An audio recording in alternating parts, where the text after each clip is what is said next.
Lutte kurde, ici et ailleurs, le podcast.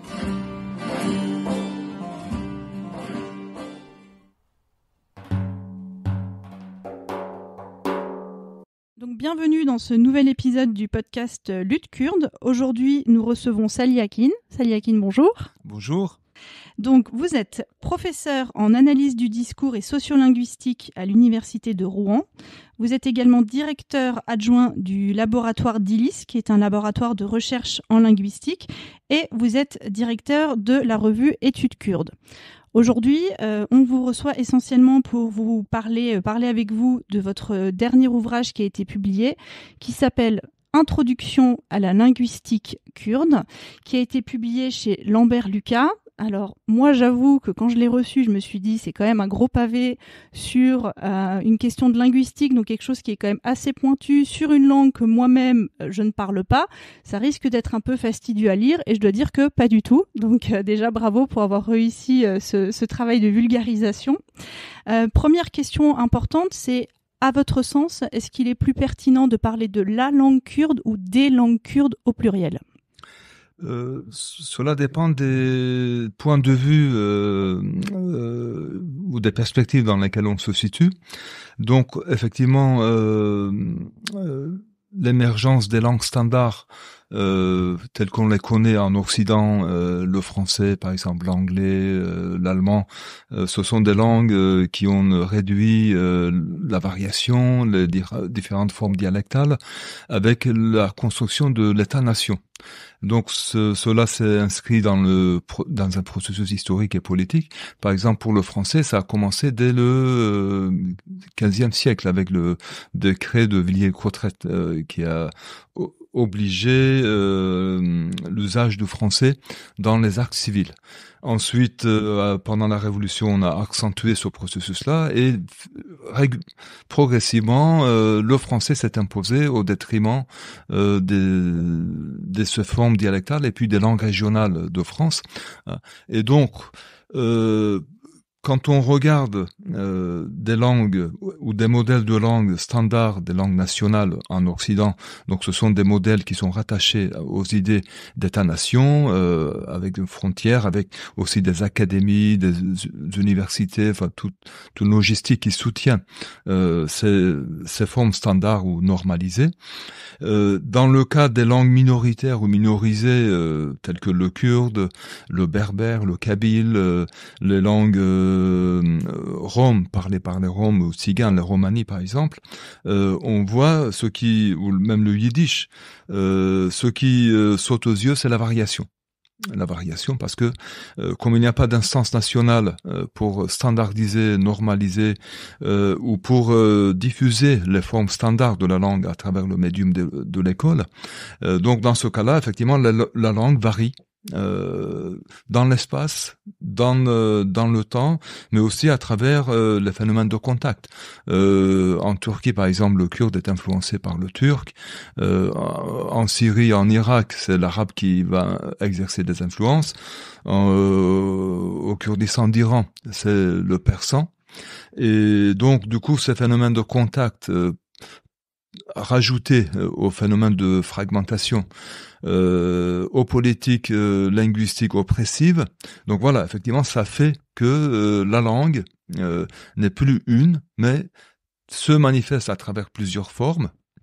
Et donc, dans le cas des Kurdes, on a 4 variétés plus ou moins nettement apparentées. Donc, et les 2 variétés nettement apparentées, c'est le Kurmanji et le Sorani.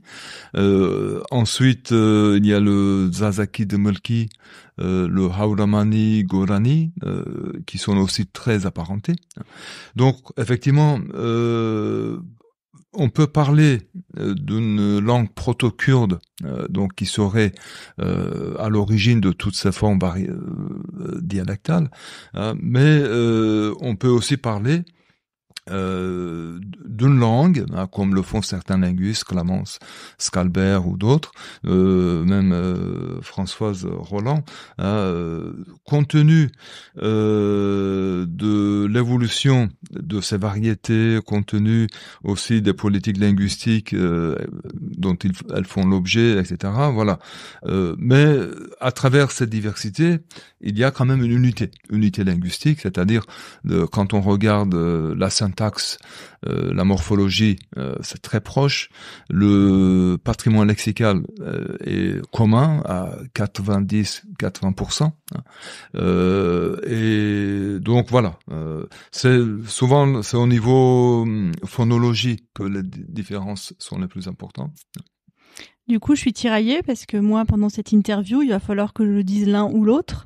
Et je suis un peu tiraillée entre deux principes, celui de la simplicité qui consisterait à dire le kurde, et puis celui d'introduire de la complexité, parce que souvent les personnes ne savent pas justement qu'il y a différentes formes de kurde, et je pense notamment à des systèmes de traduction qui existent pour accompagner les demandeurs d'asile. Donc il y a un service qui existe à Paris qui s'appelle ISM Interprétariat, et quand les personnes ont besoin de traduction en kurde, en fait, les travailleurs sociaux qui accompagnent les Kurdes ne savent pas qu'il y a différents dialectes et ne savent pas qu'il faut préciser quand on appelle ISM Interprétariat de quel kurde, voilà, on veut pouvoir bénéficier d'une traduction. Donc pour faire simple, on va dire le kurde, mais en tout cas, on insiste sur le fait qu'il y a quand même un intérêt aussi pédagogique à parfois utiliser le pluriel pour conscientiser la population générale sur le fait que ce n'est pas une langue sans dialecte et sans variation.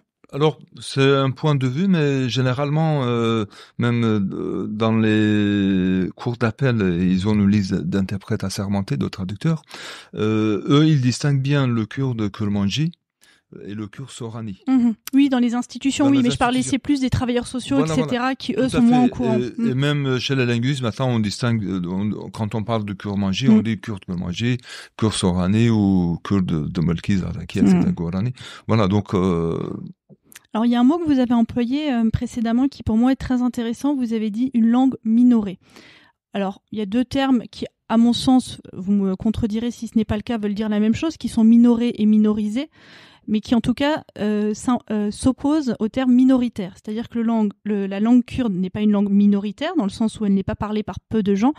Par contre, c'est une langue minorée, c'est-à-dire qu'il y a eu un processus pour en faire une langue qu'on souhaite déconsidérer.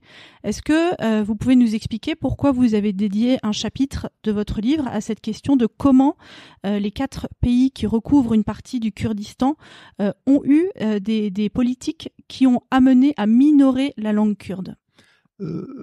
C'était important d'expliquer comment la langue kurde a été au centre des politiques linguistiques de gestion de la question kurde, parce que l'une des premières entreprises, par exemple, que l'État turc dès sa fondation a entreprise, c'est interdire la langue.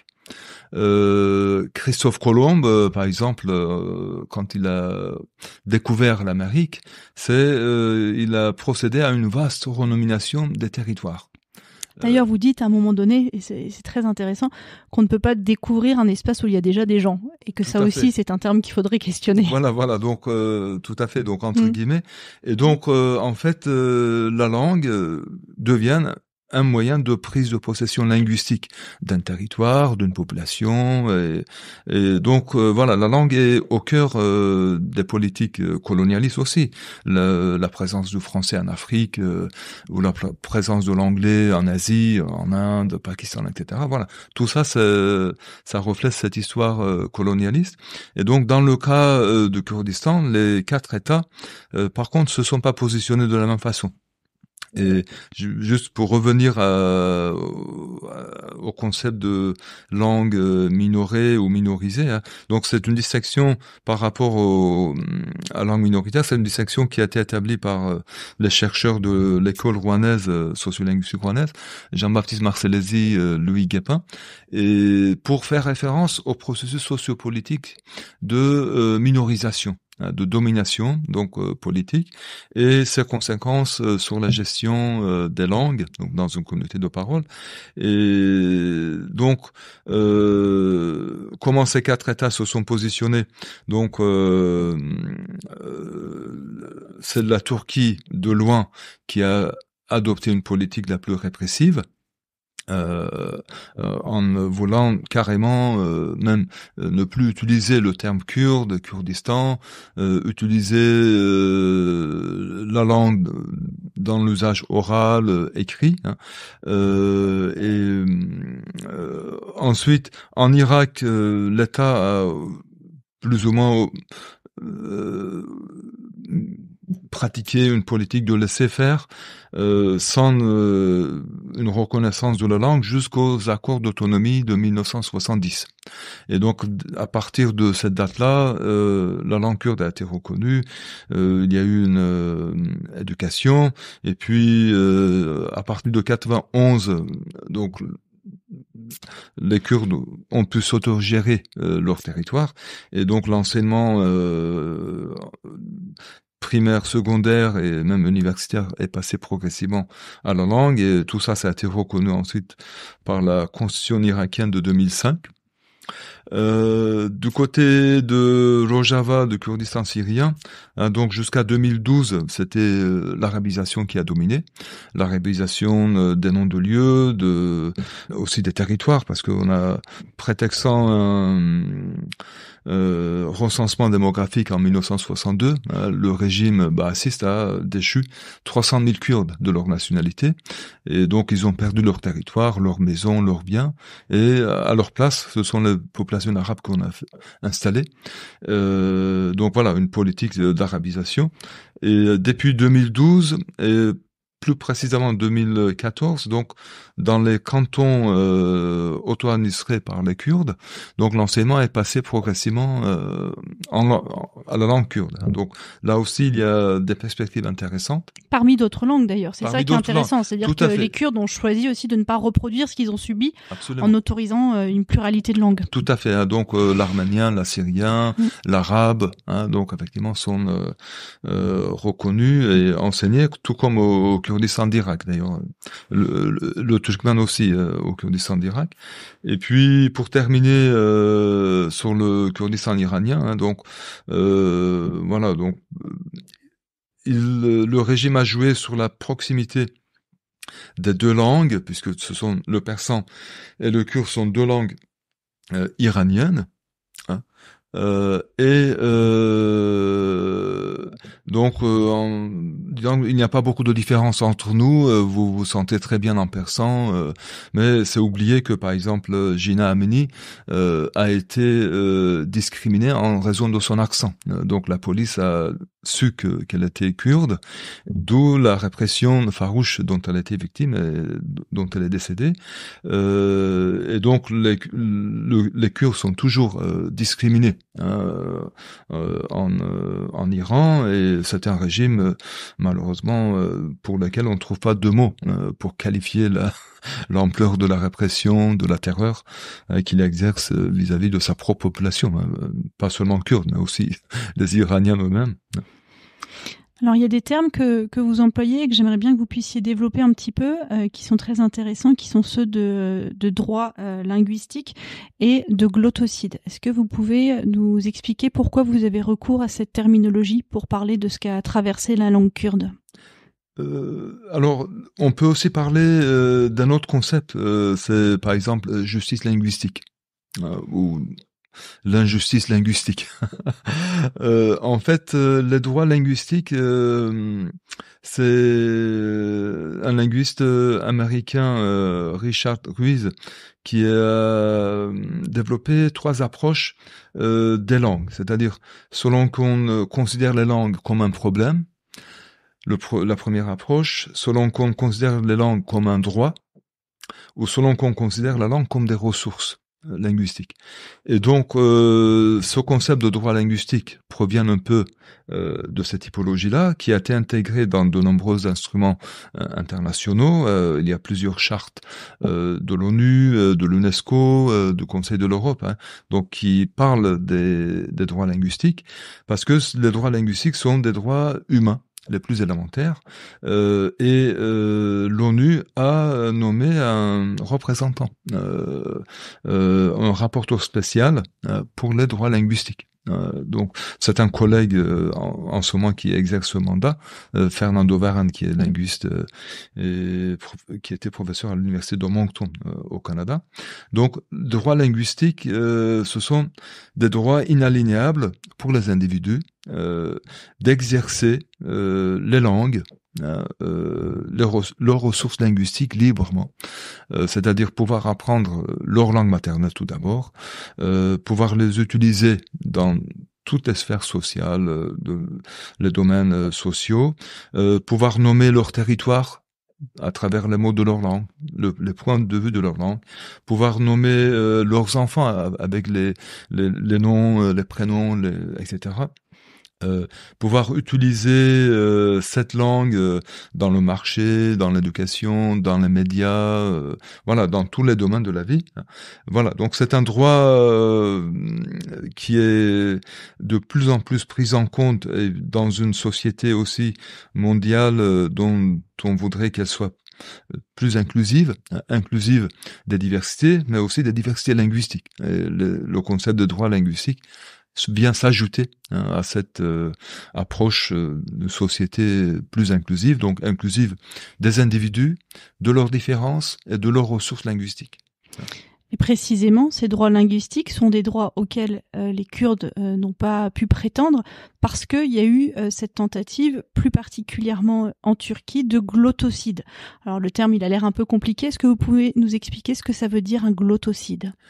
Glottocide ou génocide linguistique, ou ethnocide, oui, voilà.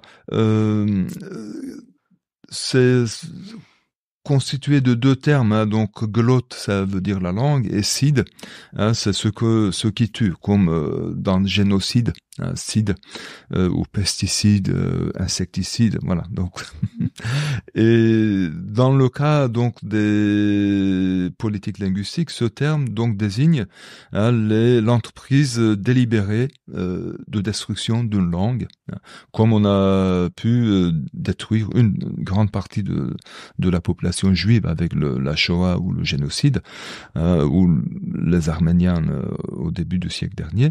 Donc génocide et glottocide. Donc c'est la destruction d'une langue. Effectivement, ce qui s'est passé en Turquie, c'est une tentative de glottocide. Et d'après la définition internationale et légale du génocide, ça ne veut pas dire qu'on a détruit entièrement une population, mais une partie de la population, ou même la tentative d'avoir voulu détruire une population, ça fait partie d'une politique génocidaire. Et donc, ce qui s'est passé pour la langue kurde en Turquie, pendant 100 ans, à peu près, donc on a interdit son usage écrit, son usage oral. On a renommé les villes, les régions, les territoires kurdes. On a interdit la musique kurde. On a interdit de nommer les enfants par leurs prénoms, les pronoms typiquement kurdes. Donc on a voulu éradiquer toute manifestation de la langue dans la société, dans la culture, dans la littérature. Et de nos jours, cette politique a partiellement réussi parce qu'on a des générations entières de Kurdes qui n'ont pas pu hériter des rudiments élémentaires de leur langue, qui ne parlent pas du tout leur langue maternelle. Mais cette politique a échoué parce que au bout de 100 ans, la langue est toujours vivante. Elle a fait beaucoup de progrès dans les 30 dernières années. Donc passage à l'écrit, on a une littérature, un corpus impressionnant, donc de textes, de production, etc. Hein. Donc voilà. Mais l'avenir, effectivement, dépendra plutôt de la population kurde, hein, dans quelle mesure elle saura s'approprier de sa langue et faire de la langue l'un des marqueurs le plus saillants de son identité. Alors effectivement, là, même si le kurde n'a été favorisé dans aucun des 4 pays qui recouvrent le Kurdistan, on va s'arrêter un petit peu plus particulièrement sur le cas de la Turquie, hein, puisque c'est quand même là où la question de la discrimination a été la plus marquée. Vous avez employé un terme pour décrire la situation en Turquie, qui est celui de politique d'homogénéisation ethno-linguistique. Et ce qui va m'intéresser, c'est vraiment homogénéisation, c'est-à-dire qu'on va essayer de faire en sorte que ce soit partout pareil, voilà, qu'il n'y ait pas d'hétérogénéité, qu'il y ait de l'homogénéité, et ethno-linguistique, c'est-à-dire que ce n'est pas juste une question du peuple, mais c'est aussi la langue que ce peuple parle. Donc, est-ce que vous pouvez un peu développer ce concept ? Donc, dès sa fondation en 1923, l'État turc s'est lancé dans une politique donc d'homogénéisation ethno-linguistique. Pourquoi ?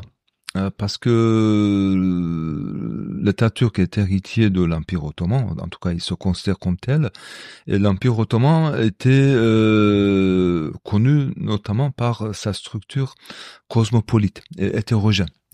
Donc l'Empire n'était pas fondé sur un modèle d'État-nation, mais sur l'Oumma, la nation musulmane ou islamique, et le sultan représentait un peu cette nation qui hébergeait aussi plusieurs identités, plusieurs langues, plusieurs ethnies. Hein. Donc l'Empire, par exemple, s'étendait de l'Anatolie jusqu'au Maghreb, jusqu'au Moyen-Orient, et puis était même allé aux portes de Vienne, en Autriche. Voilà, il y avait au moins une centaine de langues parlées durant l'Empire. Et donc, qui ne posait aucun problème, parce que l'idée, c'était pas de faire émerger une nation, mais voilà, ces différentes identités, différentes langues pouvaient trouver, il y avait voilà une forme de la reconnaissance de la diversité. Et donc l'État turc qui s'est fondé en 1923 s'est lancé dans une politique d'homogénéisation. Hein. Ils sont inspirés un peu de modèles d'État-nation français, diffusés à travers la Révolution, sauf que dans le cas de l'État turc, il fallait aussi rehausser le statut de l'homme malade de l'Empire, hein, parce que de l'Europe, hein, l'Empire ottoman était considéré comme un homme malade, donc l'Empire a été démembré, et il y avait des sentiments d'infériorité, de toutes ces choses-là, que les Turcs ont voulu retourner. Et donc, d'une part, une politique nationaliste et raciste, donc pour rehausser, disons, le prestige de l'ethnie turque, et de l'autre côté, une politique agressive pour détruire, homogénéiser. Alors, ils ont donc commis des génocides. Ils ont expulsé 300 000 Grecs dans le cadre de cette politique d'homogénéisation. Et les Kurdes, ils ont dit bon, ils sont musulmans. Ceux qui ne souhaitent pas rester, ils vont partir ailleurs, et ceux qui vont rester, ils vont s'assimiler sur le long terme. Et donc, en interdisant la langue, ils espéraient assimiler les Kurdes et donc homogénéiser ce paysage ethno-linguistique. Malgré cela, de nos jours, on relève encore 50 de langues parlées en Turquie. Donc, cette politique n'a pas réussi. Alors moi, ce que j'ai découvert en vous lisant, c'est que avec l'arrivée de l'AKP, il y a eu dans un premier temps une politique plutôt plus favorable que ce qu'on avait connu pendant un temps, et que à partir de 2015, quand il y a eu la fin du cessez-le-feu avec le PKK, et plus particulièrement à partir de 2016, quand il y a eu la tentative de renversement, de coup d'État, il y a eu une politique qui s'est à nouveau resserrée. Donc moi, j'avais pas cette notion que en fait l'arrivée de l'AKP avait dans un premier temps été avait apporté des choses bénéfiques, on va dire, sur cette question-là. Tout à fait. Donc dès 2003, donc il y a eu une loi qui a autorisé l'enseignement privé de la langue kurde. Donc au sein des associations, c'était une ouverture bien sûr symbolique parce que c'était pas du tout la solution à ce moment-là. J'ai eu l'occasion d'expliquer que la langue d'une population de 20 millions ne pouvait pas être enseignée au sein des associations, et qui plus est moyennant voilà des frais, etc. Mais c'était symbolique parce que jusque-là, plus ou moins, on disait, en fait, cette langue n'existe pas.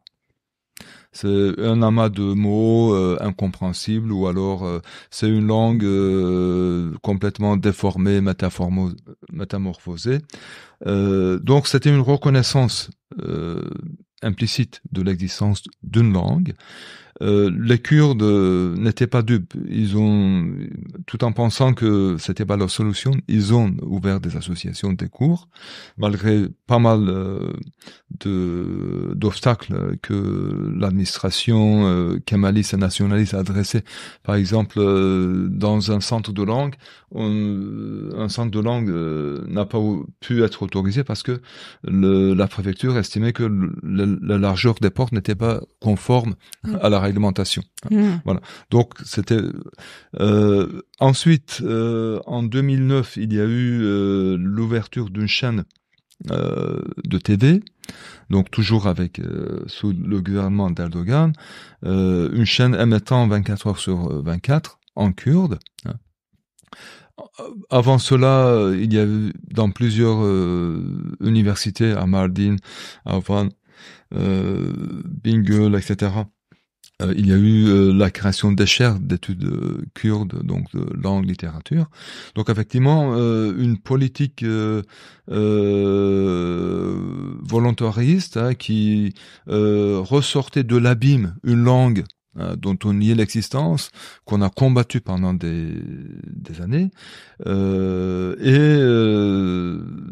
disons le point culminant, c'était en 2012, lorsque le gouvernement a introduit le kurde dans le système éducatif comme cours optionnel. Voilà. Mais effectivement, après, donc les choses ont changé. Donc le gouvernement est revenu sur sa politique d'ouverture. Et de nos jours, voilà, il y a une répression farouche. Même les pièces de théâtre ne sont plus autorisées. Certains concerts sont interdits. Voilà, des jeunes qui parlent kurde dans les gares routières ou même dans la rue, dans les grandes métropoles turques, peuvent être agressés et tués. Donc voilà, il y a un climat d'une grande agressivité, ce que le chercheur Taner Akçam, son livre qui vient de paraître à l'occasion des 100 ans de la République de Turquie, et le livre s'intitule 100 ans d'apartheid, concernant la politique turque à l'égard des Kurdes et d'autres minorités en Turquie. Et il dit que ce qui était appliqué, c'est une sorte d'apartheid.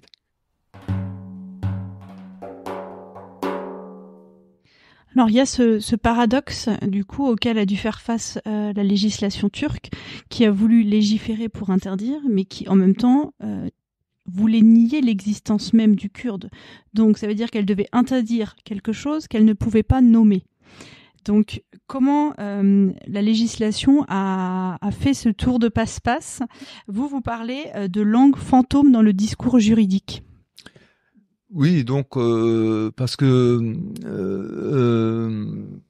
décréter que les Kurdes n'existent pas sur le plan politique, voilà, bon, on peut dire, allez, d'accord avec vous, sauf que dans la réalité sociale, ils existent.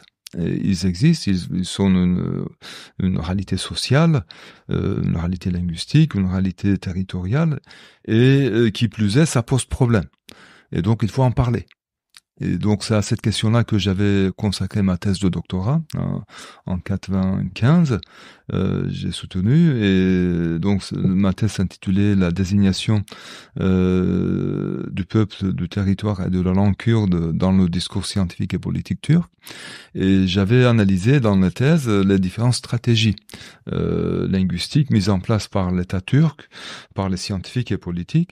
Comment aborder une réalité dont on nie même l'existence et même le nom. C'est-à-dire, il y a un tabou linguistique institué par l'idéologie officielle. Dans le cas des tabous, c'est que la chose existe, mais il est interdit d'en parler. Et dans le cas des Kurdes, donc les Kurdes existent, il est interdit d'en parler, d'utiliser leur nom. Et donc ils ont utilisé pas mal, de détournements, de périphrases, de stratégies contextuelles. Par exemple, les Turcs montagnards, nos citoyens de l'Est. Pour le Kurdistan, il y a eu les deux régions administratives, l'Anatolie de l'Est, l'Anatolie du Sud-Est, sachant que l'Anatolie, donc c'est considéré maintenant comme le centre de la Turquie, mais à l'époque de la Grèce antique, l'Anatolie signifiait l'Est déjà. Donc c'est l'Est de l'Est. L'Est de l'Est, et donc la région kurde, c'est l'Est de l'Est. Donc voilà, il y a pas mal de paradoxes. Pour la langue, on disait, un dialecte corrompu du turc ou de persan, voilà. Et dans ce texte de loi, donc c'est un texte qui interdit l'usage du kurde en Turquie en tant que langue officielle seconde de l'État irakien, parce que après le coup d'État militaire de 80, le législateur a découvert un vice juridique, parce que selon la loi turque, les langues officielles des autres États pouvaient être utilisées en Turquie. Et donc le kurde était doté de statut de langue seconde de l'Irak avec les accords d'autonomie de 70. Et ils ont dit, ils peuvent faire valoir cette reconnaissance et pouvoir, au moins dans les publications, dans les musiques ou dans les manifestations, de pouvoir l'utiliser. Donc, mais nommer cette langue dans le texte juridique, ça serait revenu à le reconnaître, à la reconnaître. Donc, ils ont fait table rase du nom de la langue, de glottonyme, en se basant sur une stratégie d'inclusion-exclusion. Donc, sont autorisées et incluses les premières langues des États reconnus par l'État turc, et sont exclues s'il existe les secondes langues, les troisièmes langues. Et comme le kurde, donc c'est une analyse géopolitique qui permettait de comprendre quelle langue était désignée, puisque la langue n'était pas nommée, et c'est pour ça que j'avais utilisé ce terme de langue fantôme. Le dire sans le dire. Voilà. Alors vous citez, par rapport à cette politique de renommer des lieux et des espaces, 3 stratégies qui cohabitent. Et ce que j'ai trouvé très intéressant, c'est que vous faites un tableau avec des pourcentages pour montrer, selon la situation de l'Iran, de l'Irak, de la Syrie et du Turquie, pour ces 4 pays, quel est le pourcentage qu'elles utilisent pour chacune de ces 3 stratégies. Et il se trouve que la Turquie utilise beaucoup plus une de ces 3 stratégies que les 3 autres pays. Donc je vais citer les 3 stratégies. Je voudrais que vous nous expliquiez chacune d'entre elles ce qu'elles recouvrent et pourquoi c'est intéressant de constater que la Turquie en utilise beaucoup plus une des 3 que les autres pays. Donc il y a la renomination, l'adaptation et la traduction. Oui, donc la stratégie la moins douloureuse, on va dire, c'est l'adaptation, parce qu'on va adapter un peu le nom, le toponyme, le nom de lieu. Ça peut être une montagne, le nom d'une ville, d'une rivière. On va adapter son nom à la structure phonétique ou phonologique du turc, par exemple, ou de l'arabe. Et donc, par exemple, Diyarbakır, On l'a adapté au turc Diyarbakır. Il y a eu d'autres types d'adaptations, mais très peu en Turquie. Ensuite, la traduction. Donc l'adaptation, ça garde un lien avec le nom initial. On peut le reconnaître. Donc on reconnaît l'empreinte territoriale dans le cas de l'adaptation. Ensuite, traduction, c'est... Est-ce que vous auriez un exemple de traduction? Golan et Göller, par exemple. Gol, ça, en kurde, ça veut dire lac, mais il y a eu très peu de traduction aussi. Voilà. Mais ce qui a été le plus pratiqué en Turquie et en Syrie aussi, c'est renomination, c'est-à-dire turquisation et arabisation. Et donc on a renommé les noms, on a renommé les lieux sans tenir compte de noms anciens et sans tenir compte des caractéristiques géographiques des lieux. Donc une commission a été instituée au sein de l'Institut de la langue turque pour proposer des noms sans aucun lien. Et avec cette renomination, on effaçait toute la mémoire, tout le vécu des habitants et tous les points de vue que ces habitants avaient consignés dans les noms de leurs espaces, de leurs lieux. Et donc c'est une politique très agressive et dénégationniste. Et du coup, c'est intéressant de constater que même si ces 4 pays adoptent un petit peu de chacune des stratégies, on voit que la Turquie est beaucoup plus dans cette stratégie agressive qui empêche de faire le lien avec le nom d'origine. Tout à fait, tout à fait. Alors, il y a un moment donné dans votre livre où vous évoquez la distinction entre nature et culture, en explicitant le fait que quand il y a des rapports de domination qui sont instaurés, en règle générale, l'entité qui est dominée est celle qu'on rattache à la nature et l'entité qui est dominante est celle qu'on rattache à la culture. Et c'est quelque chose qu'on retrouve aussi, qu'ont subi également les Kurdes. Est-ce que vous pouvez nous expliquer ? Oui, parmi les multiples stratégies que les autorités turques ont déployées, c'était l'enrôlement d'un certain nombre de scientifiques dans les recherches de pseudo-étymologie. Et donc, surtout après le coup d'État militaire et la création de cet institut de recherche de la culture turque, donc ils ont mobilisé des professeurs, des maîtres de conférences. Il y en avait une trentaine, donc dans ma thèse, j'explique un peu leurs travaux. Et leur démarche, c'était rattacher la langue, la culture kurde à des phénomènes naturels. Et donc toute une série de théories pseudo-scientifiques ont été mises en circulation, par exemple en prétextant la proximité des formes graphiques de kurde et de kar. Kurde et kar, en turc, ça veut dire neige. Et donc ils ont inventé toute une série de théories en disant en fait le nom kurde ça veut dire la neige qui ne s'écrase pas, ou alors le bruit produit par les choses dures comme le cheval mange c'est des herbes ou de l'orge et ça fait kart kurd, etc. Et donc ils ont essayé de rattacher à des phénomènes naturels, à la terre, pour présenter comme un jargon vulgaire. Et c'est ce qu'avait fait aussi l'abbé Grégoire après la Révolution. Donc il avait aussi, c'est une démarche très ancienne quand on veut éliminer une langue, on peut instituer des sentiments de culpabilité ou de honte linguistique auprès de ses locuteurs.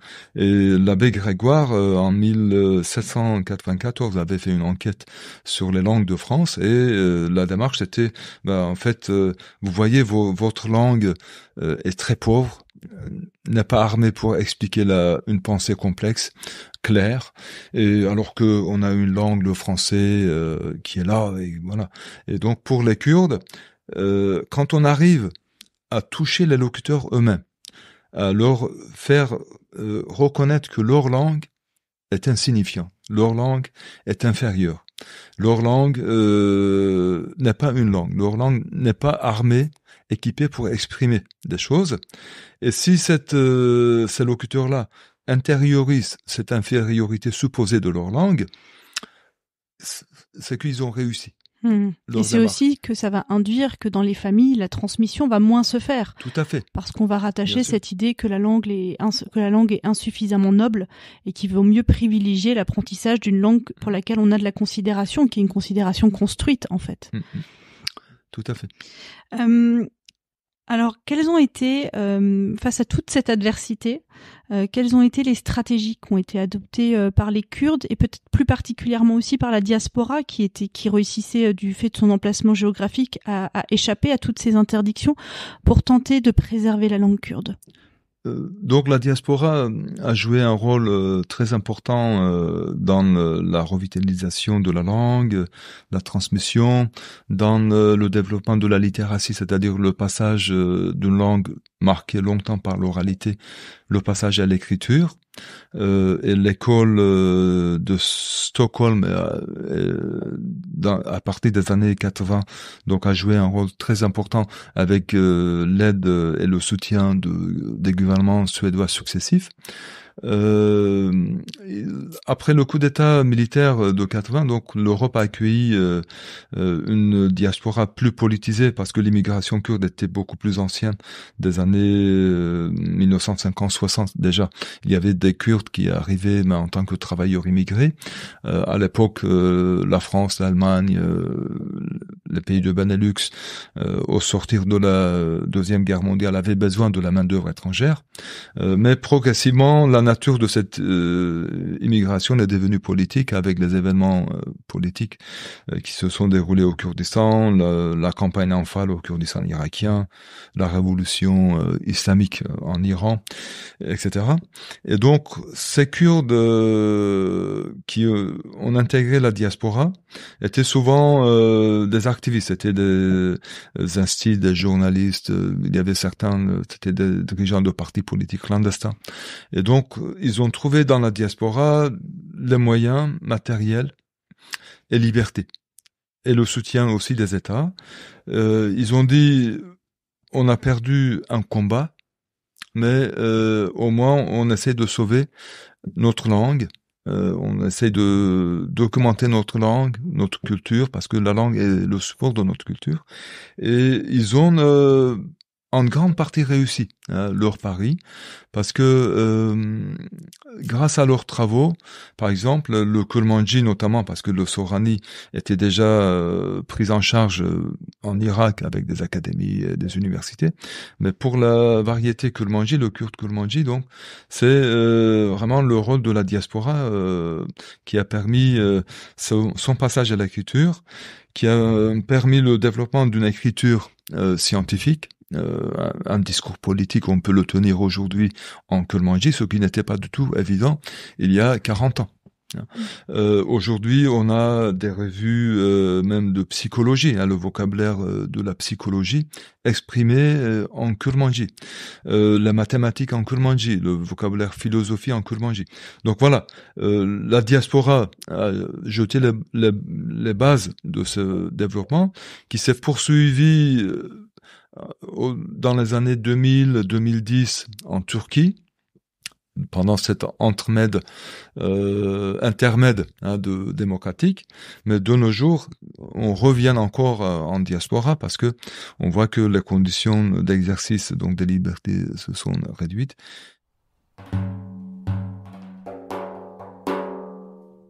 Alors vous l'avez déjà un petit peu évoqué, mais vous disiez qu'il y avait beaucoup de personnes qui sont kurdophones, qui maîtrisent le kurde à l'oral, mais qui ne le maîtrisent pas nécessairement la lecture et l'écriture. Alors c'est un phénomène assez classique que l'oral c'est ce qui est le plus facilité. Mais comment est-ce que vous pouvez expliquer vraiment la faiblesse de ces taux, enfin donner déjà les taux et expliquer pourquoi ils sont si faibles?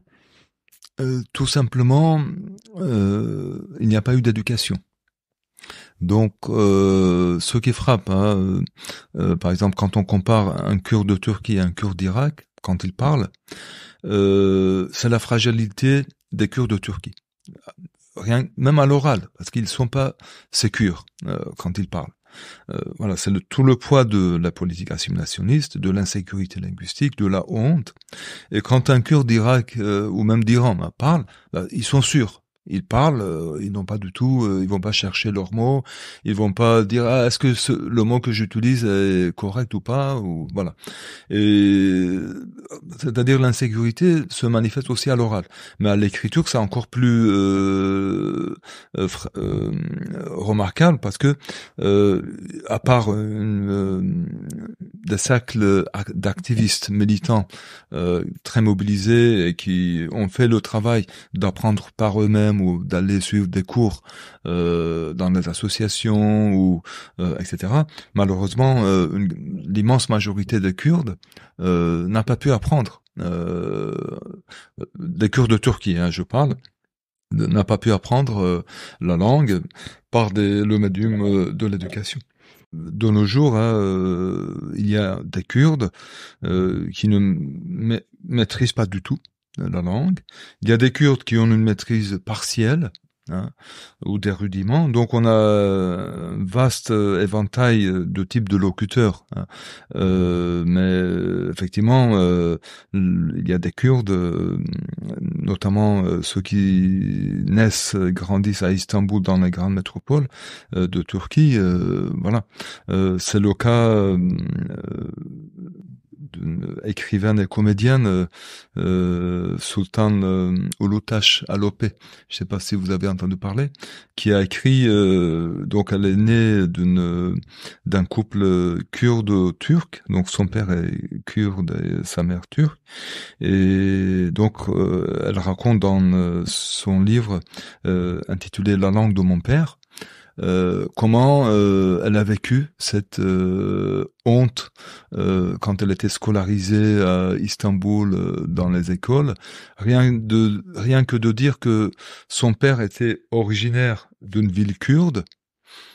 Les professeurs les incitent l'associer tout de suite à une origine kurde, et donc elle avait honte. Et il y avait les autres élèves qui les maltraitaient ou les agressaient, voilà. Et donc Sultan Ulutas, elle est maintenant en France, elle a réappris le kurde. Et donc voilà, il y a eu, et cet apprentissage lui a permis de redécouvrir la vie des Kurdes, de se reconnecter à son père, comme elle le dit. Donc voilà, on a des Kurdes malheureusement, qui sont le produit de ce système, de cette politique assimilationniste, qui n'ont pas pu apprendre leur langue. Et ça ne veut pas dire qu'ils ne sont pas Kurdes. Alors, je ne sais plus si je l'ai lu ou si je l'ai entendu, du coup, je n'ai pas pu retrouver la source, mais il me semble avoir donc lu ou entendu quelque part que un certain nombre de Kurdes avaient honte de leur niveau de maîtrise du kurde par rapport à d'autres Kurdes. Donc c'est-à-dire quelque chose qui est infracommunautaire, qui n'est pas lié à d'autres pays qui ont une politique répressive, et que ça entravait leur possibilité, leur capacité à s'exprimer en kurde. Donc une forme d'élitisme à parler un kurde plus standardisé. Est-ce que c'est quelque chose que vous avez constaté? Alors souvent on emploie le terme de glottophobie, c'est-à-dire le fait de vouloir standardiser une langue au point de ne pas supporter qu'elle ait une forme un peu plus dialectale, le fait qu'il y ait une maîtrise qui est un peu insuffisante. Est-ce que c'est quelque chose que vous voyez, vous constatez? Oui, malheureusement, on a des groupes qui essayent de pression, qui essayent de coûte que coûte faire émerger une forme standard, parlant de kurde kurmanji, donc une forme standardisée et plutôt archaïque. Donc il y a pas mal d'archaïsme que les usages ont plus ou moins neutralisé et simplifié, et que ils veulent ressortir pour les rediffuser et instituer comme ça une norme abstraite, idéalisée. Et c'est très dommage parce que dans la situation actuelle, nous n'avons pas le luxe de ce genre voilà. Donc en 1900 1933, il y a un linguiste suisse, Frey, qui avait écrit un ouvrage très révélateur. Le titre, c'était La grammaire des fautes. Alors que la grammaire, c'est les règles, donc c'était, voilà, le titre était déjà à cette époque-là très intéressant. Et il prédisait les évolutions de la langue française. Il avait fait un relevé des formes jugées contraires à la norme, aux règles, à la prescription. Et son hypothèse était que la langue, dans les usages, dans son évolution, allait se conformer à ces règles d'usage et se simplifier. Et finalement, c'est ce qui s'est passé. Donc, au lieu de comprendre que les langues évoluent, et que les langues changent, et que généralement, le changement se simplifie. Par exemple, la catégorie du genre grammatical, qui est en kurde considérée comme une institution, cette catégorie a disparu, par exemple, de l'anglais, du persan, de l'arménien, d'autres langues. Il y a des langues sans genre grammatical. Il y a le hongrois, le turc, il y a beaucoup de langues. Mais en kurde, c'est considéré comme une règle fondamentale, et certains grammairiens disent que quand quelqu'un confond le genre grammatical masculin-féminin, on sait tout de suite que c'est un étranger, alors que il y a de nombreux Kurdes qui confondent le masculin et le féminin. Donc voilà. Et dans certaines régions, il y a un phénomène de neutralisation. Donc il y a déjà la politique répressive de l'État, assimilationniste, qui met tout en œuvre pour éloigner les Kurdes de leur langue, pour distiller l'idée que le kurde est inférieur, le kurde est associé à des phénomènes naturels, au bruit, etc. Si de l'autre côté, nos activistes kurdes aussi se rejoignent un peu à ça et disent que en fait vous devez parler la forme correcte, où votre kurde n'a pas de place. Votre parler ne fait pas partie des formes que nous retenons. Bien sûr que déjà ils ont insécure et ils n'ont pas suffisamment de ressources pour parler leur langue. Et bien sûr que ils vont, si on les pousse, ils vont avoir tendance. Moi je peux parler correctement le turc et personne ne m'accusera, ne me reprochera. Dans ce cas-là, je laisse de côté ma langue. Donc si c'est ça qu'on veut. Voilà. Et donc c'est pour ça il y a parallèlement à ce groupe, il y a d'autres activistes qui ont pris conscience et ils disent un kurde incorrect est meilleur qu'un turc correct. Lorsque vous dites là, ça me fait beaucoup penser à une brochure que j'ai lue hier, qui est sortie il y a quelques mois à peine, et qui a très bien marché, qui a été écrite par un collectif qui s'appelle les linguistes atterrés, et qui a pour titre « Le français va très bien, merci », et qui est vraiment un pamphlet pour essayer de contrer cette panique morale qui peut exister parfois quant au fait que des gens ont des utilisations du français qui diffèrent de la norme établie, en disant mais en fait c'est le propre d'une langue, c'est-à-dire qu'une langue qui n'évolue pas, en fait c'est une langue morte. Tout à fait. Merci. Voilà, donc on peut conseiller ce petit pamphlet qui vient un petit peu contrer cette attitude élitiste que peuvent avoir certains avec des attendus en termes de maîtrise de langue qui sont extrêmement classistes aussi. Hein. Alors une toute dernière question pour finir et non des moindres. Quels sont à vos sens les conseils qu'on peut donner, les enjeux qu'il faut mettre en avant pour pouvoir veiller à ce que cette langue qui a été tant discriminée puisse continuer comme elle le fait depuis quelques années maintenant déjà. J'allais dire prospérer, le terme est un peu fort parce que justement on n'en est pas là, mais voilà, comment faire en sorte que le kurde soit une langue qui soit mieux connue, que les familles continuent aussi à parler le kurde, parce que vous donnez aussi là pour le coup quelques statistiques en montrant bien que de génération en génération il y a de la déperdition. Voilà, comment veiller à ce que le kurde garde toute sa place? Malgré le tableau un peu noir qu'on a décrit, la langue kurde a un statut de nos jours et qui est nettement meilleure, puisque en Irak, donc c'est une langue officielle. Le Java aussi, c'est une langue officielle. Et le kurde, c'est la 4e langue la plus parlée, donc au Moyen-Orient. Donc c'est quand même une langue qui a aussi un poids démographique de locuteurs, donc 40 millions. C'est pas négligeable là, par rapport aux langues qui sont parlées par des communautés très réduites. La langue, elle est aujourd'hui dotée des moyens technologiques les plus modernes, les télévisions, Internet, radio, journaux. Donc voilà, il y a quand même pas mal de choses. Et puis aussi beaucoup de manuels. Dans beaucoup d'universités maintenant à travers le monde, on peut apprendre le kurde. Il y a des chaires d'études kurdes. Il y a beaucoup de chercheurs kurdes, de linguistes qui se sont formés. Voilà, donc on a un tableau un peu optimiste qui émerge, mais ce qu'on observe dans la diaspora, c'est effectivement l'absence de transmission intergénérationnelle qui s'explique selon les pays, parce que les pays dans lesquels les populations kurdes sont réparties en Europe n'appliquent pas la même politique linguistique. Donc par exemple en Suède, on peut apprendre la langue kurde à l'école, sur le temps scolaire. L'État recrute 500 professeurs de kurdes qui ont le statut de fonctionnaire.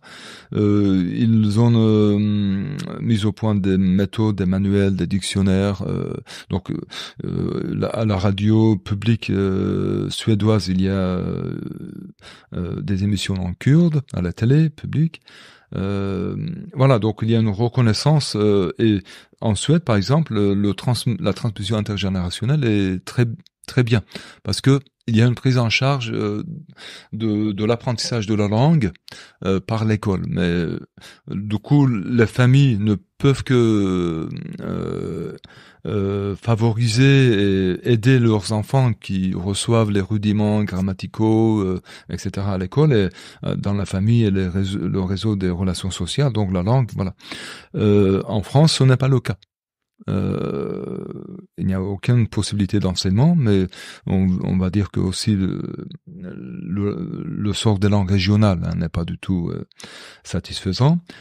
Par contre, en Allemagne, maintenant, quand il y a une demande suffisante, les Länder peuvent mettre en place des cours de langue, recruter des professeurs, voilà. Donc il y a des possibilités et les Kurdes de la diaspora devraient profiter de ces possibilités-là, non seulement pour l'avenir de la langue kurde, bien sûr, c'est une langue qu'on doit, parce que c'est aussi une preuve de la diversité linguistique, mais aussi comme conséquence aussi de la diversité, de la biodiversité, mais c'est pour le bien de leurs enfants. Tout simplement,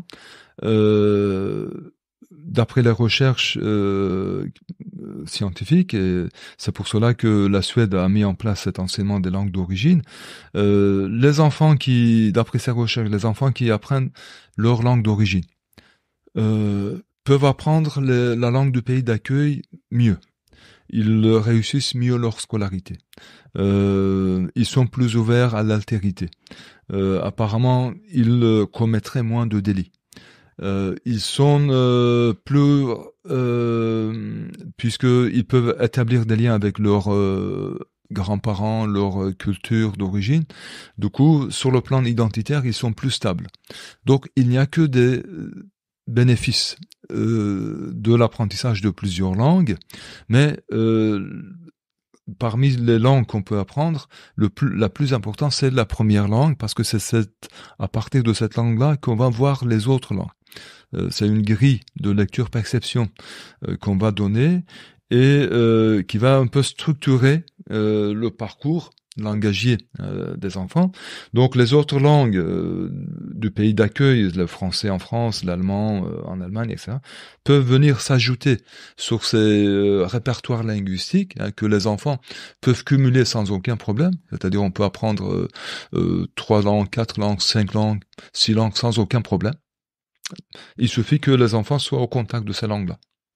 Et quand ils sont jeunes, jusqu'à 7-8 ans, ils peuvent produire pratiquement toutes les sonorités de toutes les langues. Les oreilles ne sont pas assez rigides encore jusqu'à cet âge-là. Donc voilà, c'est très important pour les familles.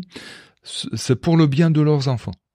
C'est-à-dire, bien sûr, eux aussi ils peuvent éprouver une satisfaction de pouvoir parler dans leur langue à leurs enfants. Mais c'est aussi pour l'avenir de la langue kurde, parce qu'une langue qui n'est pas transmise de génération en génération, c'est une langue qui peut disparaître à plus ou moins longue échéance. Voilà. Alors, je me permets un témoignage personnel, puisque moi-même, je suis née issue d'une famille binationale, et donc j'ai appris 2 langues quand j'étais enfant. Je considère encore à ce jour que c'est le plus beau cadeau que la vie m'ait fait. Voilà, donc ça a déterminé plein de choses pour moi par la suite, et ça a, je pense, occasionné beaucoup d'opportunités, beaucoup de facilités. Voilà, donc effectivement, je vous rejoins avec ce témoignage personnel pour dire que voilà, transmettez vos langues à vos enfants, c'est important à maints égards.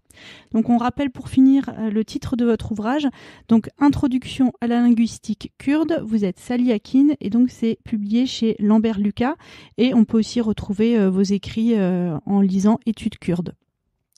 Merci beaucoup d'avoir participé à cette émission. Merci pour votre accueil, pour l'intérêt que vous avez manifesté à mes recherches, et aussi à la langue kurde à travers ce podcast. Voilà, et puis je le répète encore une fois, mais effectivement, moi je ne suis pas kurdophone, et pourtant j'ai vraiment apprécié la lecture de votre ouvrage, donc vous pouvez le lire même si vous n'êtes pas kurdophone, vous apprendrez plein de choses passionnantes. Merci. Merci à vous. Lutte kurde, ici et ailleurs, le podcast.